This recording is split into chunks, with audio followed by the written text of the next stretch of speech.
Baik, Assalamualaikum warahmatullahi wabarakatuh. Perkenalkan, nama saya Muhammad Ihsan Habib dengan NIM 12380241662. Baik, di sini saya akan menjalankan tugas dari Bu Tiar Septia Rosya tentang wawancara dengan petani hortikultura. Baik, di sini saya sudah berada di lahan dengan komoditi pepaya atau nama latin Sarisa papaya. Baik, di sini saya sudah dengan petaninya. Langsung saja kita wawancarai bapak tersebut. Baik Pak, sebelumnya Pak, nama Pak siapa Pak? Kembali. Lokasi ini di mana nih Pak? Lokasi sekarang Pak? Ini di Jalan Uka. Jalan Uka. Belakang Pasar Uka. Pasar Uka.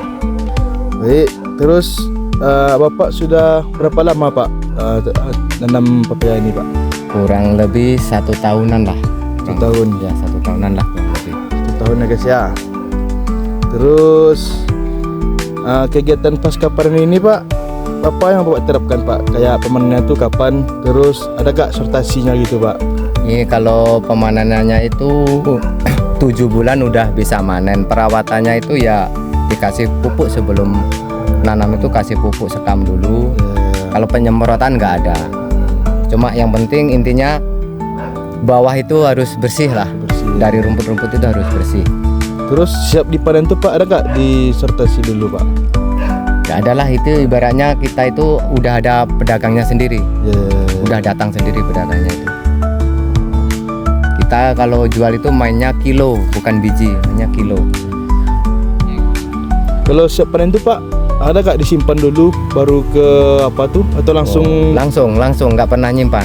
Ibaratnya langsung? Iya, kita metik langsung, pembeli itu langsung datang. Nggak pernah disimpan. Keren. Untuk ya guys ya. Terus itu ambilan ini apa transportasinya Pak? Kayak mobil atau sepeda motor? Oh, itu yang ngambil biasanya ya sepeda motor, mobil ada juga ada. Berapa lama jarak tanam antar panen hingga dapat dijual Pak? Ya 7 bulan udah bisa manen lah. 5 bulan itu udah bisa manen.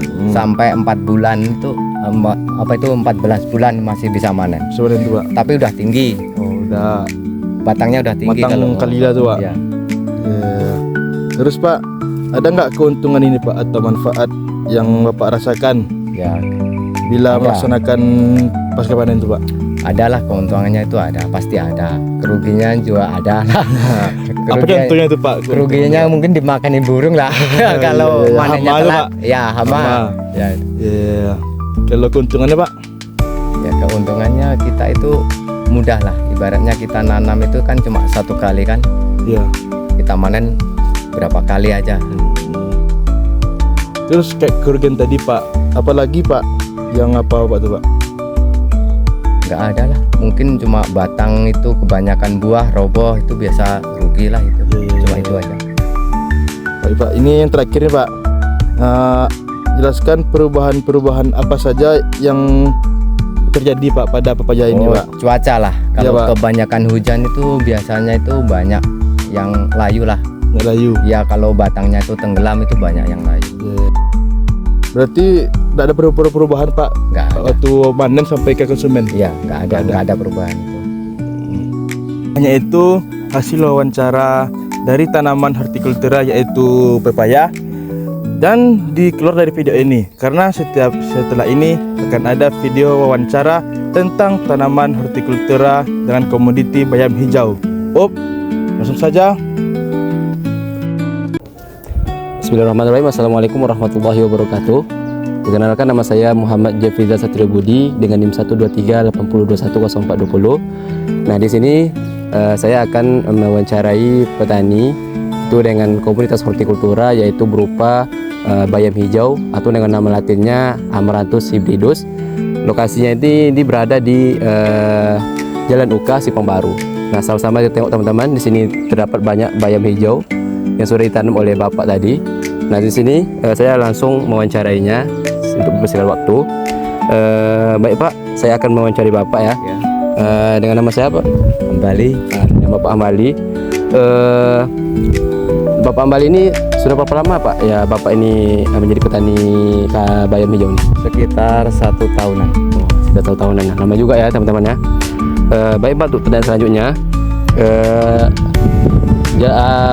pasca panen apa saja yang Bapak praktikkan, misalnya kayak pemanennya kayak apa, terus pembersihannya kayak apa, pengumpulan atau bayam ini misalnya jual di pengepul itu kayak apa, terus grading itu kayak misalnya ada pengkelasannya gitu Pak, misalnya ini satu ikat ini itu harganya beda-beda dengan ikat lain gitu Pak, itu gimana?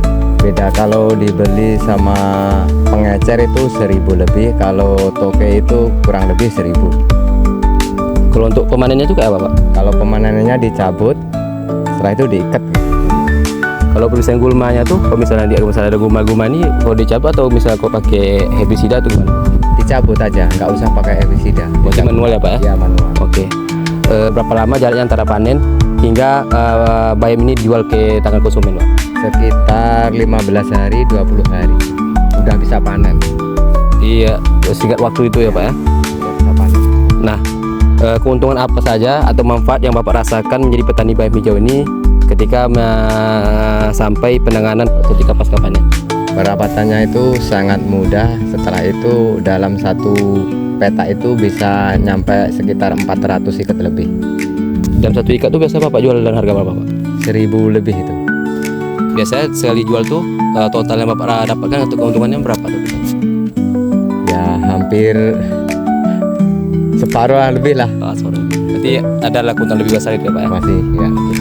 Nah, kerugiannya tuh kayak apa Pak? Misalnya Bapak rasakan saya jadi petani bayam hijau nih. Kerugiannya itu kalau hujan tiap hari itu kerugiannya itu roboh. Itu pasti banyak yang patah-patah. Nah, terus Pak, pertanyaan terakhir nih, perubahan-perubahan apa saja yang terjadi pada bayam hijau ini setelah proses pemanenan hingga ke tangan konsumen?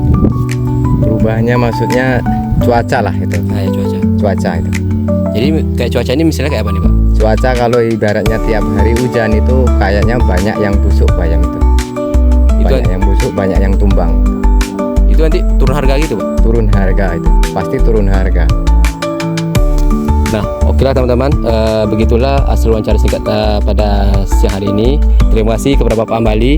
Semoga dengan apa yang disampaikan tadi mudah-mudahan bagi manfaat bagi para penonton sekalian. Mungkin itu dapat saya sampaikan. Wabillahi taufiq wal hidayah. Wassalamualaikum warahmatullahi wabarakatuh. Terima kasih Pak ya.